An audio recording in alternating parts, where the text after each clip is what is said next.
चलो बच्चों ये प्रश्न को देखते हैं। तो प्रश्न में दे रखा है IUPAC नाम लिखिए। तो यहाँ पे हमें एक यौगिक दे रखा है। आइए मुख्य अवधारणा की चर्चा करते हैं। मुख्य अवधारणा, तो प्रश्न में हमें एक यौगिक दे रखा है, इसका हमें क्या बताना है, IUPAC नाम बताना है। तो ये हमें यौगिक दे रखा है। तो यहाँ पे अगर हम देखें तो एक हमारा क्या दे रखा है, COOH दे रखा है, COOH।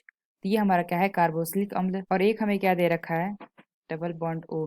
तो ये हमारा क्या होता है, कीटोन। इस यौगिक का हमें IUPAC नाम लिखना है। सबसे पहले हम क्या करेंगे, नंबरिंग करेंगे। तो यहाँ पे अगर हम देखें तो यहाँ पे हमारा कार्बोक्सिलिक अम्ल दे रखा है, यानी कि अगर हम नंबरिंग करेंगे तो इसको हम प्रियोरिटी किसको देंगे, कार्बोक्सिलिक अम्ल को देंगे। तो यहाँ से हम नंबरिंग करेंगे। तो यहाँ से अगर हम देखें तो कहाँ से नजदीक पड़ेगा, तो इसको अगर हम नंबरिंग करते हैं ऐसे, 1 कार्बन, 2 कार्बन, 3 कार्बन। और अगर हम इसकी संरचना की बात करें तो ये जो हमारी संरचना होती है, अगर हम देखें तो संरचना अगर हमारी कुछ इस प्रकार से होगी। तो यहाँ पे हमारा कितने कार्बन है, 1 कार्बन, 2 कार्बन, 3 कार्बन उपस्थित है। तो इसका हमारा नाम हो जाता है क्या, साइक्लोप्रोपेन। अगर हम देखें यहाँ पे हमारी 4 कार्बन की होती है, तो इसकी संरचना, तो ये हमारा क्या हो जाएगा, साइक्लोब्यूटेन। यहाँ पे जो हमें संरचना दे रखी है, इसमें हमारे कितने कार्बन है, 6 कार्बन है। तो 6 कार्बन के लिए हमारा क्या नाम हो जाता है, साइक्लोहेक्सेन। तो यहाँ से अगर हम इसका नाम लिखेंगे तो सबसे पहले अगर हम देखें तो यहाँ पे हमने क्या देखा कि यहाँ पे हमारा लगा हुआ है डबल बॉन्ड O। तो डबल बॉन्ड O लगा होता है, यानी कि C डबल बॉन्ड O होता है। तो ये हमारा क्या होता है, कीटोन होता है। इसके लिए हम क्या लिखते हैं, ऑक्सो लिखते हैं। और यहाँ पे दे रखा है कार्बोक्सिलिक अम्ल। तो यहाँ पे अगर हम नाम देखें IUPAC नाम, तो वो हमारा क्या हो जाएगा, तो यहाँ पे हमने देखा दूसरे कार्बन पे हमारा लगा हुआ है डबल बॉन्ड O। तो ये हमारा क्या हो जाएगा,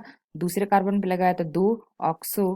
और यहाँ पे हमने देखा जो हमारी संरचना दे रखी है, ये हमारा क्या है, 6 कार्बन की संरचना है। तो ये हमारा क्या हो जाएगा, साइक्लोहेक्सेन। तो ये हमारा क्या हो जाएगा, साइक्लोहेक्सेन, साइक्लोहेक्सेन। और हमारा क्या दे रखा है, यहाँ पे हमें दे रखा है पहले कार्बन पे हमारा लगा हुआ है COOH। तो ये हमारा क्या हो जाएगा, पहले पे हमारा लगा है कार्बोक्सिलिक अम्ल। तो ये हमारा हो जाएगा कार्बोक्सिलिक अम्ल। तो प्रश्न में हमें जो संरचना दे रखी थी, इसका हमारा नाम क्या हो गया, 2 ऑक्सो साइक्लोहेक्सेन 1 कार्बोक्सिलिक अम्ल। तो आशा करते हैं आपको समझ में आया होगा। धन्यवाद।